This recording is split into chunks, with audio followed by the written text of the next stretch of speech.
तो बच्चों आज हम प्रायिकता के गुणन नियम पर विचार करेंगे कि प्रायिकता का गुणन नियम क्या है। प्रायिकता का गुणन नियम।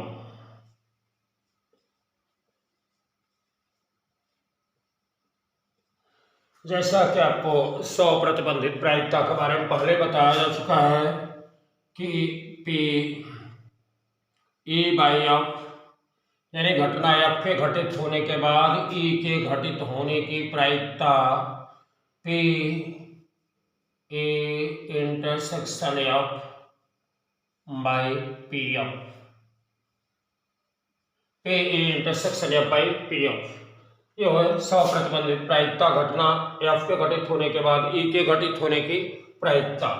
आप इसे ऐसे भी लिख सकते हो कि P E intersection F equal to P F into P E P E by F, या अथवा ऐसे भी लिखा जा सकता है।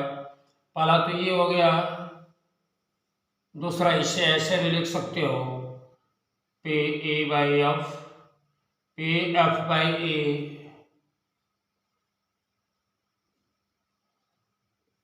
Equal to P A intersection F divided by P A. इससे हो जाएगा P A intersection F equal to P E multiply P A by F. P A multiply P F by A, P F by A.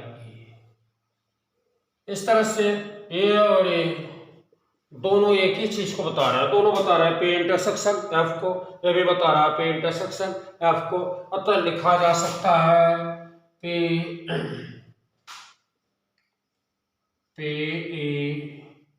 Intersection F is equal to P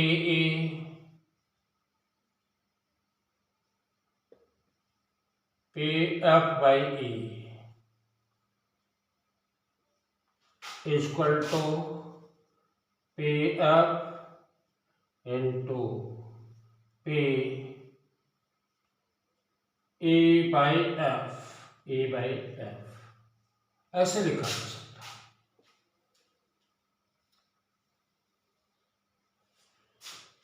है। इसको कहते हैं प्रायिकता का गुणन नियम, प्रतिबंधित प्रायिकता का गुणन नियम। इस पर एक छोटा सा एग्जाम्पल देखेंगे।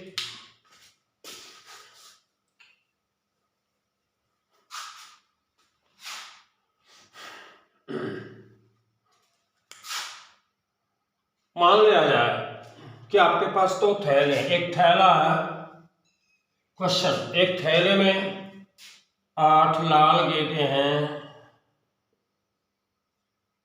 और 10 सफेद गेंदें हैं।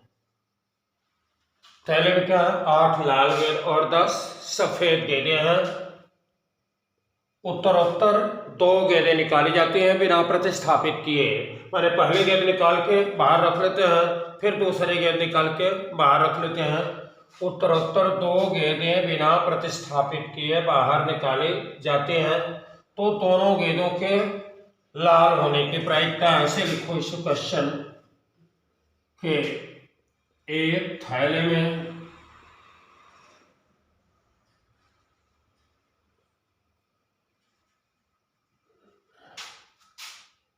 8 काली एवं 10 सफेद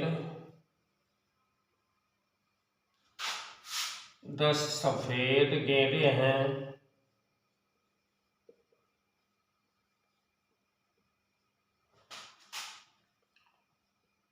उत्तरोत्तर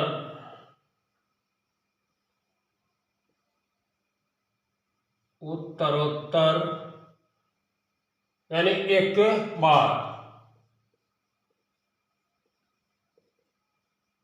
के बाद एक, उत्तरोत्तर में से के बाद एक, बिना प्रतिस्थापित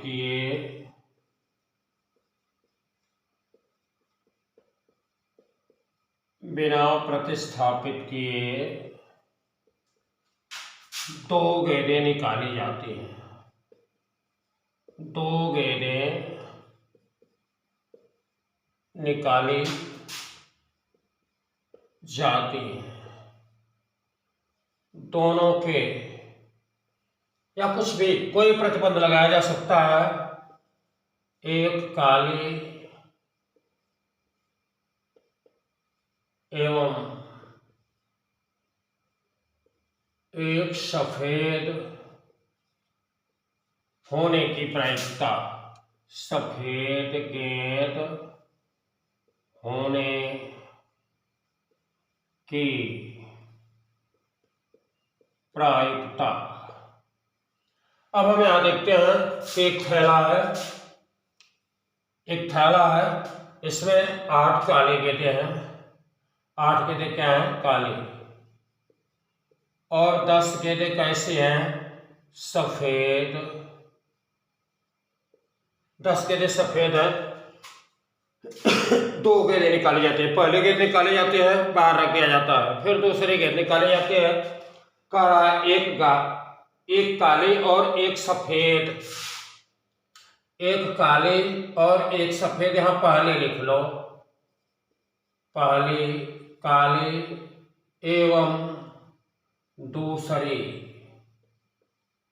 सफेद होने की प्रायिकता, सफेद गेंद होने की प्रायिकता।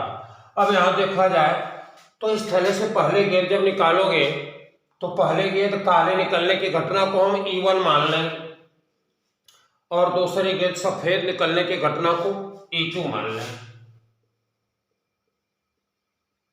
पहली गेंद काली निकलने की घटना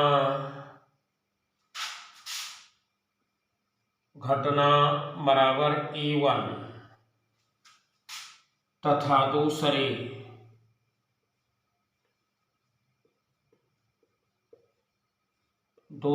गेंद सफेद निकलने की घटना बराबर E2। अब हम ये देखते हैं कि पहली गेंद जब निकल रही है तो पहले गेंद काले निकलने की प्रायिकता P1 कितनी होगी? P1 = 8 काली गेंदों की संख्या। काली गेंद निकलने के कुल कितने प्रकार होंगे? 8 गेंदें हैं, उसमें से कोई भी गेंद निकल सकती है। तो पहले गेंद काले निकलने की प्रायिकता 8/18। अब ये देखते हैं कि पहले गेंद हमने निकाला और पहले गेंद कैसे निकली? काली।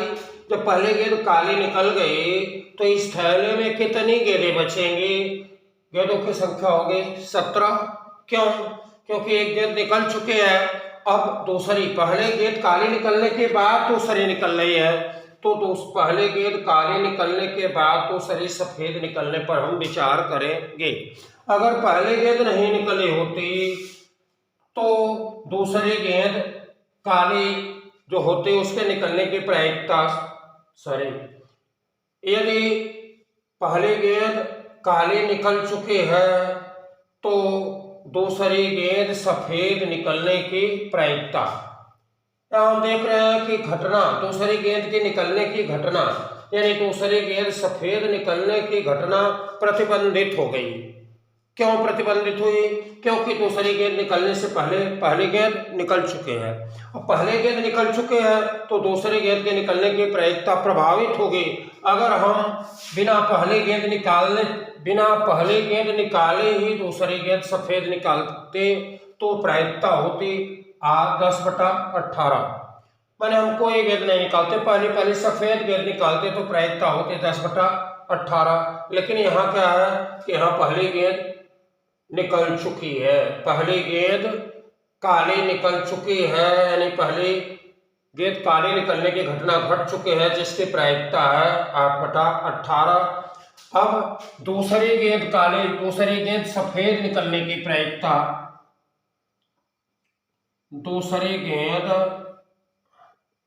सफेद निकलने की प्रायिकता,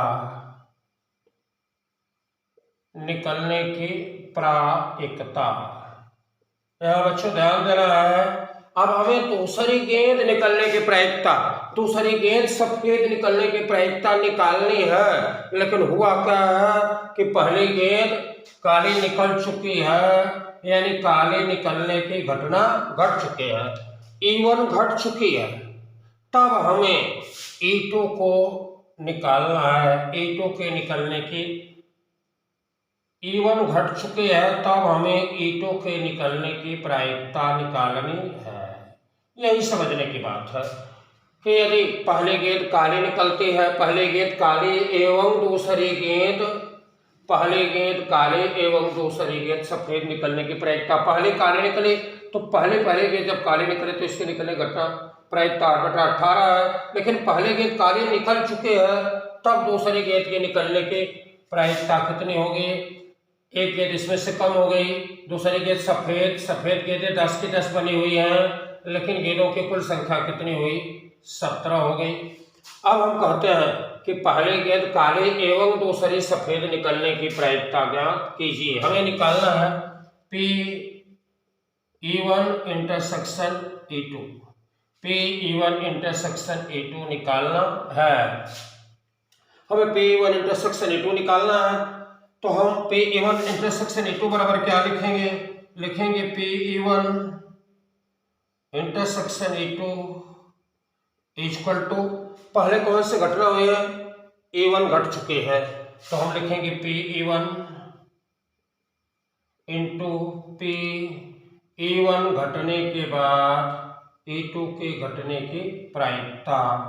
पहले गेंद काली एवं दूसरी सफेद, एवं मीन्स और, यहाँ और भी लिखा जा सकता है, और दूसरी गेंद सफेद निकलने की प्रायिकता, पहली गेंद काली और दूसरी सफेद निकलने की प्रायिकता P(E1 into P(E2 by E1), P(E1 कितनी है 8/18 इंटू P(E2 बाई E1), यानी E1 घटने के बाद E2 के घटने की प्रायिकता 10/17। इस तरह से हो जाएगा 4, 9, 40/9, 7 63 के 3, 6, 9 कम 9 9 6 15, 153 एक आंसर। पहले गेंद काली निकलने के बाद दूसरी, पहली काली एवं दूसरी सफेद निकलने की प्रायिकता। यहाँ हम देख रहे हैं कि पहले गेंद काली निकलने से पहले कोई घटना नहीं घटी थी, इसलिए काली निकलने की प्रायिकता पे 8/18 है। अब पहले निकल गई है, इसके बाद दूसरी सफेद निकलना है, तो हम देख रहे हैं कि पहले निकलने का प्रभाव ये पड़ा है कि इस थैले में से एक गेंद कम हो गई है। वो कौन सी गेंद कम हुई है, काली, और सफेद के 10 के 10 है, तो गेंदों की संख्या कितनी है 17। तो अब टोटल 17 गेंदें हैं। अब दूसरे गेंद सफेद निकलने की प्रायिकता 10/17 ही होगी, क्योंकि E1 के घटने का प्रभाव E2 पर पड़ रहा है। अगर E1 नहीं घटी होती तो E2 के घटने की प्रायिकता होती 10/18। जो सफेद गेंद निकल रही है उसकी प्रायिकता होती 10/18, लेकिन हम देख रहे हैं कि E1 घटित हो चुके हैं, माने एक गेंद कम हो चुके हैं, तो दूसरी गेंद जो सफेद निकल रही है उसकी प्रायिकता होगी 10/17। इस तरह से हम देखते हैं कि ये 100 प्रतिबंधित प्रायिकता के गुणन नियम पर आधारित सवाल है। ऐसे आगे देखोगे, अगर यहाँ एक चीज और किया जाए, मान लिया है कि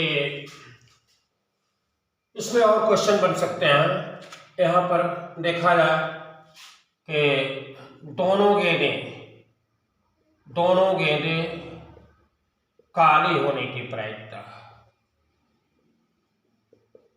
काली होने की प्रायिकता तो अब हम ये देखते हैं कि थैले में कितनी गेंदें हैं। थैले में ब्लैक है, काली काली गेंदें 8 हैं और सफेद क्या है, सफेद क्या है 10 है। तो पहली गेंद काले, दोनों गेंदें काले होने की प्रायिकता, दोनों गेंदें काले होने की प्रायिकता अर्थात पहली गेंद काली होने की प्रायिकता की घटना E1 एवं दूसरी काली होने की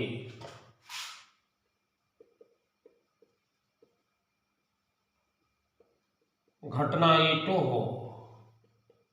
तो अब पहले काले गेंद निकलेगी, तो आपको निकालना क्या है, दोनों गेंदें काली होने की प्रायिकता निकालनी है। E1 पहले और दूसरी दोनों काली होने की प्रायिकता। तो हम ये लिखेंगे कि दोनों गेंदें काली होने की प्रायिकता E1 और E2, पहली भी काली हो और दूसरी भी काली हो, यही हमें निकालना है। तो हम देखते हैं कि E1 और E2 में हम पहले ये देखें कि पहले कौन सी गेंद निकली है। पहले गेंद काले होने की घटना क्या है, E1 है। E1 घट चुके हैं, तो हम ऐसे लिखेंगे E1 इंटरसेक्शन E2। पहले कौन से घटे हैं, E1 घटे हैं, तो E1 की घटने की प्रायिकता।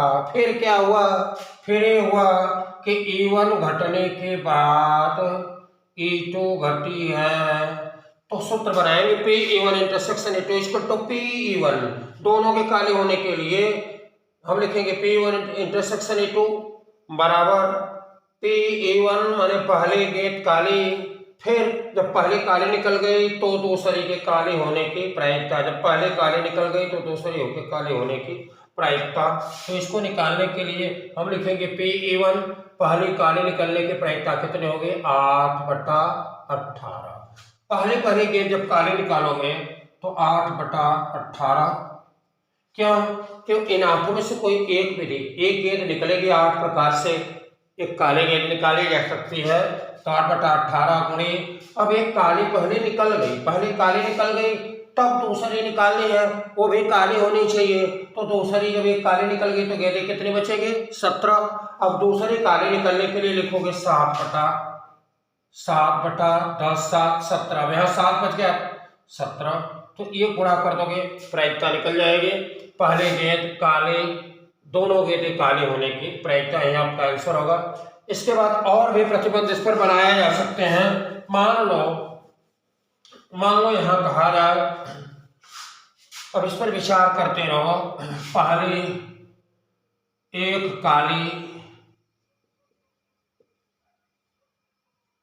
एवं एक सफेद होने की प्रायिकता,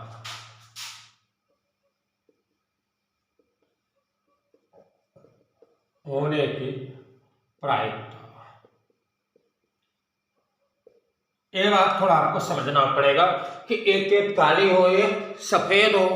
अब प्रश्न ये है कि थैले में जो गेंदें हैं, थैले में जो 8 काली गेंदें हैं और 10 सफेद गेंदें हैं, इसमें से हम 2 गेंदें निकालेंगे, पहले निकालेंगे बाहर रख देंगे, फिर दूसरी निकालेंगे उसको भी बाहर रखेगा, और हमें क्या चाहिए, हमें चाहिए कि एक काली हो एक सफेद हो।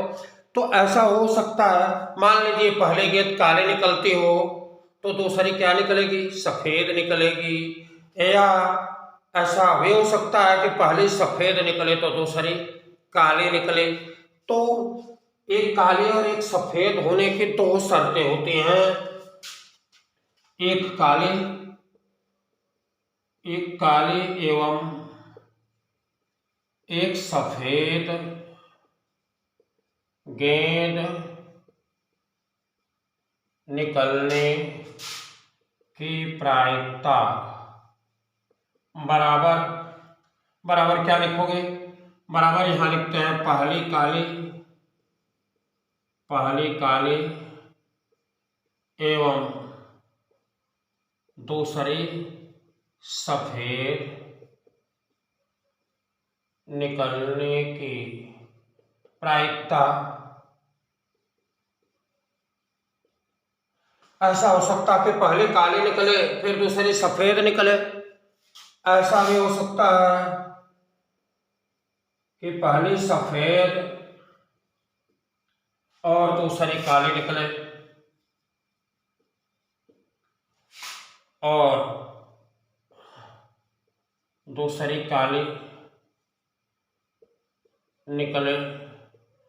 यहां आप समझ सकते हो कि इसमें दोनों प्रतिबंध सम्मिलित हैं, एक काली और एक सफेद। एक काली और एक सफेद का मतलब पहले काले दूसरी सफेद निकलते हैं तो भी इस प्रतिबंध का पालन होता है, और पहले सफेद दूसरी काली निकलती है तो भी इस प्रतिबंध का पालन होता है। तो हम क्या करेंगे कि एक काले एवं एक सफेद गेंद निकलने की प्रायिकता निकालने के लिए इन दोनों प्रायिकताओं को अलग अलग निकाल के जोड़ देंगे। अब हम यहाँ थोड़ी देर के लिए मान रहे हैं कि काले गेंद निकलने की घटना क्या है, काली गेंद निकलने की घटना को हम E1 मान लें और सफेद गेंद निकलने की घटना को E2 मान लें, सफेद गेंद निकलने की घटना को E2 मान लें। तो यहाँ कह रहा है एक काले और एक सफेद हमको चाहिए P,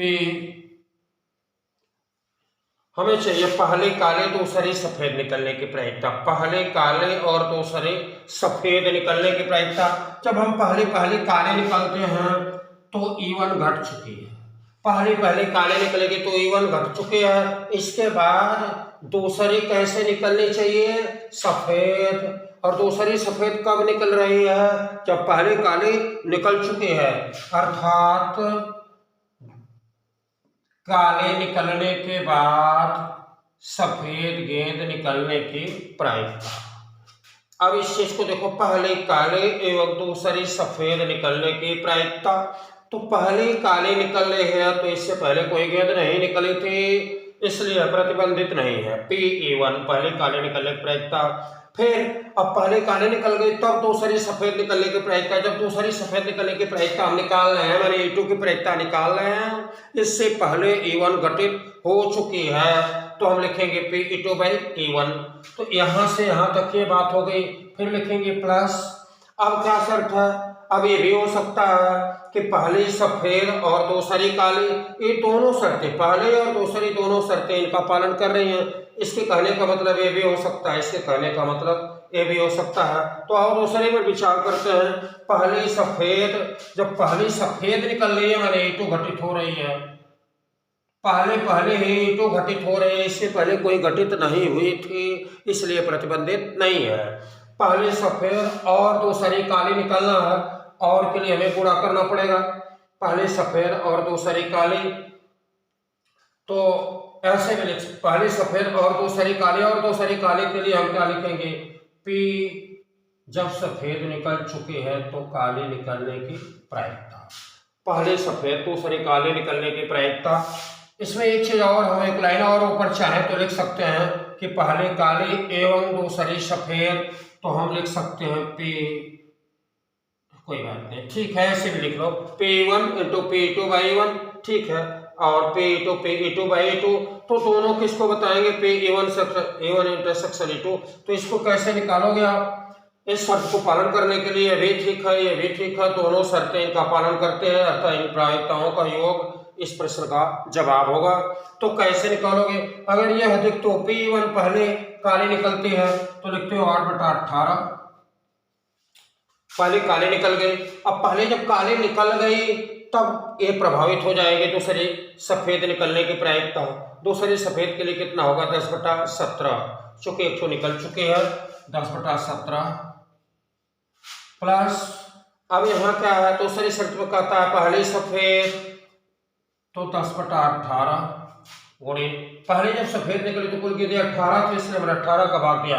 फिर क्या है, जब एक गेंद निकल गई तो गेंदों की संख्या कितनी हुई, 17। अब दूसरी सफेद निकलने के बाद, पहले सफेद निकलने के बाद दूसरे गेंद काले निकलने की प्रायिकता हम लिखेंगे 8/17।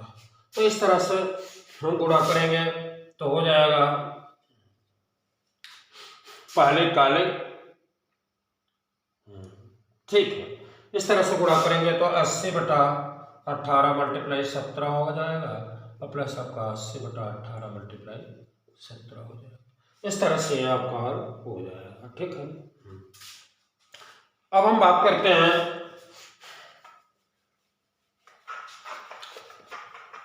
गुणन नियम के विस्तार पर विचार करेंगे। अब इस फार्मूले में यदि हमारी दो घटनाएं हैं ए और एफ जो प्रतिबंधित है, पहले ए घटित होती है फिर एफ घटित होती है, या पहले एफ घटित होती है फिर ए घटित होती है, तो हम इसको ऐसे लिख सकते हैं। अगर पहले ए घटित होती है तो हम पी ए इंटरसेक्शन एफ के लिए लिखेंगे P A into P E by F. अगर पहले एफ घटित होती है तो हम लिखेंगे P F into P E by F. अगर ऐसे अन्य घटनाएं हैं ए बी सी डी और भी घटनाएं हैं तो उसके लिए हम ए गुणन कैसे गुणन नियम बनाएंगे उस पर हम विचार करेंगे। मान के चलिए हमारे पास ए एफ आपका A intersection F intersection G A F G या ए बी सी मान लो A intersection B intersection C intersection D. हमारे पास ये घटनाएं हैं कि प्रायिकता निकालने घटना ए घटना बी घटना ए और बी और सी और डी के घटने की प्रायिकता, जबकि यहाँ क्या है कि पहले ए घटित होती है फिर बी घटित होती है फिर सी घटित होती है फिर डी घटित होती है। तो इनके लिए हमें गुणन नियम बनाना है। हम देख रहे हैं पहले हमारी कौन सी घटना घटित हो रही है, ए घटित हो रही है। तो जब ये घटित हो रही है तो हम सीधे ए के घटने पर कोई प्रतिबंध नहीं है, पहले ये घटित हो रही है इसलिए हम पहले ये घटित हो रही है इसलिए हम इसे लिखेंगे पी ए। अब पी ए घटने के बाद अब कौन से घटित होगी, बी घटित होगी, तो बी के घटने की प्रायिकता हम पी बी लिखेंगे, लेकिन ये घटित हो चुकी है इसलिए नीचे ये लगा देंगे। अब इसके बाद हम देखते हैं अब कौन से घटना घटित होगी, सी घटित होगी, तो हम लिखेंगे पी सी। लेकिन हुआ क्या है कि ए भी घटित हो चुकी है और बी भी घटित हो चुकी है, ए भी घटित हो चुकी है और बी भी घटित हो चुकी है, तो हम लिखेंगे ए इंटरसेक्शन बी। फिर क्या होगा, पी डी घटित होगी, घटना डी घटित होगी, तो डी के पहले कौन कौन से घटित हो गए हैं, ए बी और सी तीनों घटित हो गए हैं, तो हम लिखेंगे A intersection B intersection C. इस तरह से प्रायिकता के गुणन नियम का विस्तार किया जा सकता है। ऐसे यहाँ आपको एक चीज समझना है, एक देखने से आपको जो लगता है लेकिन बड़ी आसान चीज है। जैसे मान के चलो कि एक थैला है जिसमें 6 लाल और 8 काले गेंदे हैं। 8 काले गेंदे हैं, उत्तरोत्तर एक एक करके 3 गेंद निकाली जाती है। पहले निकाले गए, दूसरे निकाले गए, तीसरे निकाले गए, एक एक करके 3 गेंद निकाली गई। तो अब पूछ सकता है, चाहे जितने तमाम प्रश्न बन सकते हैं, एक एक करके 3 गेंद निकाली गई, कह सकता है पहली लाल और दूसरे लाल या काली मान लो, पहली लाल और दूसरी काली, पुनः तीसरी लाल होने की प्रायिकता, तो अब आपको देखना है कि पहले लाल हो और दूसरी काली हो और क्या हो, तीसरी लाल होने की प्रायिकता। बहुत ही आसान बात है, इससे ज्यादा डिटेल नहीं है, समझने का प्रयास करो। अगर पहले लाल गेंद कहता है, पहले लाल गेंद निकलने की घटना को आप E1 मान लो और दूसरे लाल गेंद निकलने की घटना को क्या मानोगे, E2 मान लो। दूसरी काली निकलने की घटना E2 मान लो और तीसरी लाल निकलने की घटना को E3 मान लो। तो इस तरह से कहता है पहली लाल और दूसरी काली और तीसरी लाल कि प्रायिकता माने आपको निकालना है P E1 और E2 और E3, ये निकालना है। प्रश्न है आपका 6 लाल 8 काले गेंदे हैं, पहले लाल दूसरे काले तीसरी लाल होने की प्रायिकता E1 E2 E3 मान लिया, तो आपको निकालना है E1 और E2 और E3 की प्रायिकता। तो हम ये कह रहे हैं पहले कौन सी गेंद निकली है, लाल निकली है, तो हम क्या लिखेंगे P1 इंटू, अब दूसरी क्या है, दूसरी गेंद लाल निकली घटना E2 है, P2 लिखेंगे, लेकिन इससे पहले कौन से घट चुके हैं, E1 घट चुके हैं। अब क्या होगा, E3 घटेगी, E3 घटेगी, लेकिन इससे पहले E1 और E2 घटित हो चुकी है, तो हमें ये चाहिए बस हो जाएगा। तो आओ हम देखते हैं कैसे होगा, हमें ये तो निकालना ही है। अब हम P1 की बात करते हैं, तो साइड में आओ निकालते हैं P1 कैसे निकलेगा। अब हम ये देखते हैं कि E1 है क्या, पहले गेंद लाल, जब कोई गेंदें नहीं निकली थी तो पहले लाल निकलने के लिए हम देखते हैं लाल गेंदें कितनी है, 6।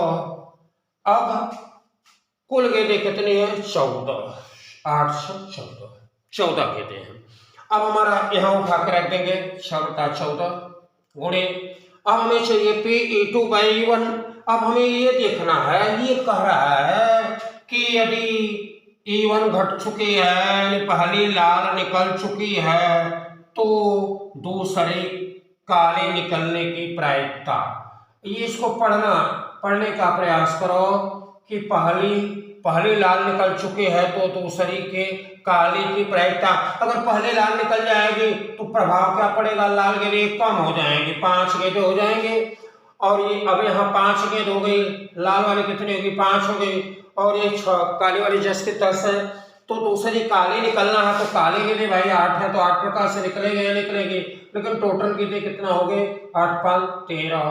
तो हम यही लिखते हैं 8/13। यही समझने की बात है कि यदि पहली लाल निकल गई माने लाल कम हो गई, प्रभाव यही पड़ा है। इसको निकालने के इसके प्रायिकता थोड़ा सा गड़बड़ हो गया, कारण है कि अगर नहीं निकली होती तो 8 से 14 का भाग दिया जाता, लेकिन यदि पहले लाल निकल चुके हैं तो लाल की गेंद कम हुई तो प्रायिकता प्रभावित हुई। कैसे प्रभावित हुई, काले की प्रायिकता 8/13 हुई। अब यहाँ हम ये देखेंगे, अब इसको पढ़ेंगे, ये क्या कह रहा है, P E3/E1 इंटरसेक्शन E2। इसका मतलब कि तीसरी गेंद E3 क्या है, तीसरी गेंद लाल निकलने की प्रायिकता, जबकि E1 और E2 घट चुके हैं।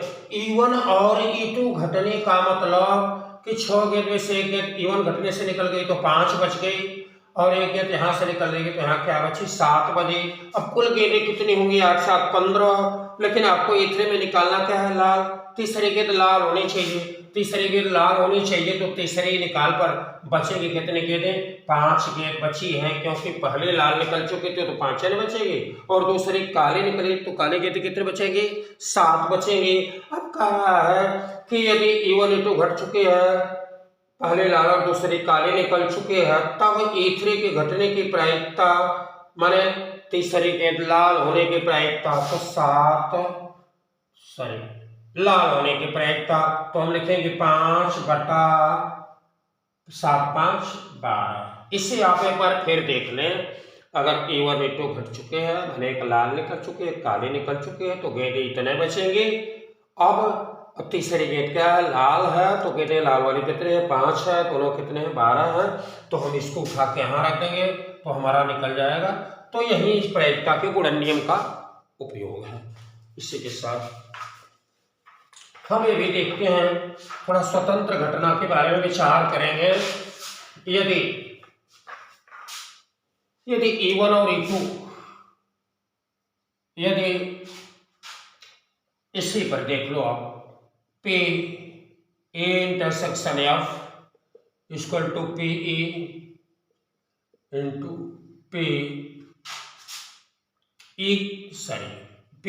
घट चुकी है तो F के घटने की प्रायिकता, अर्थात दो घटनाएं E और F हैं, तो इनके एक साथ घटने की प्रायिकता, E के घटने की प्रायिकता गुणे E के घटने के बाद F के घटने की प्रायिकता। लेकिन यदि यदि ई एवं एफ स्वतंत्र हैं, स्वतंत्र घटनाएं हैं,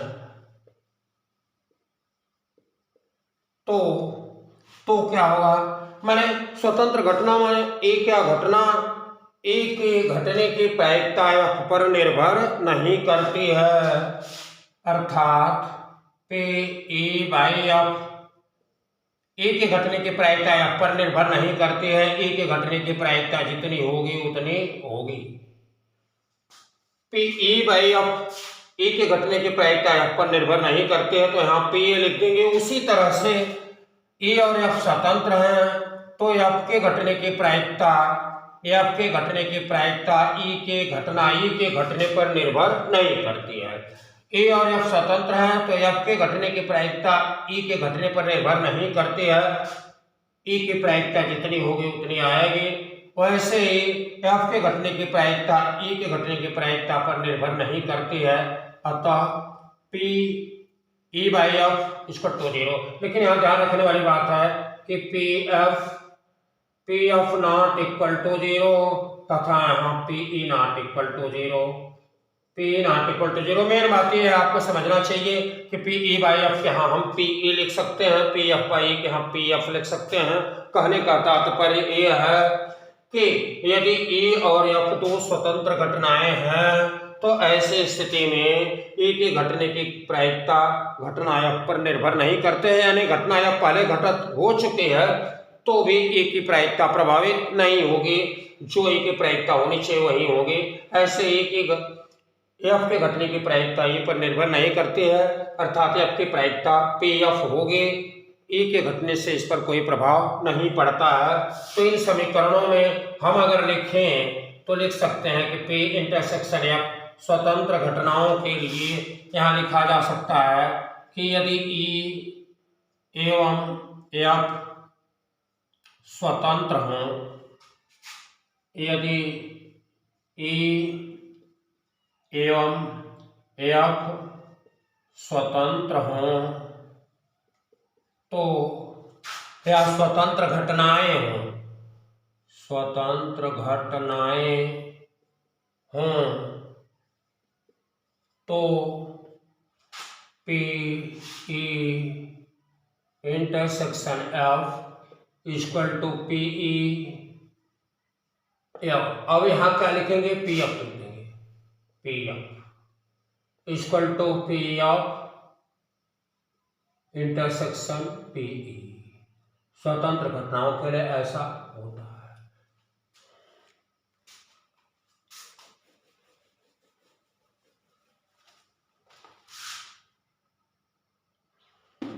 फिर नेक्स्ट अगले क्लास में इसके बारे में बात होगी। Thank you very much.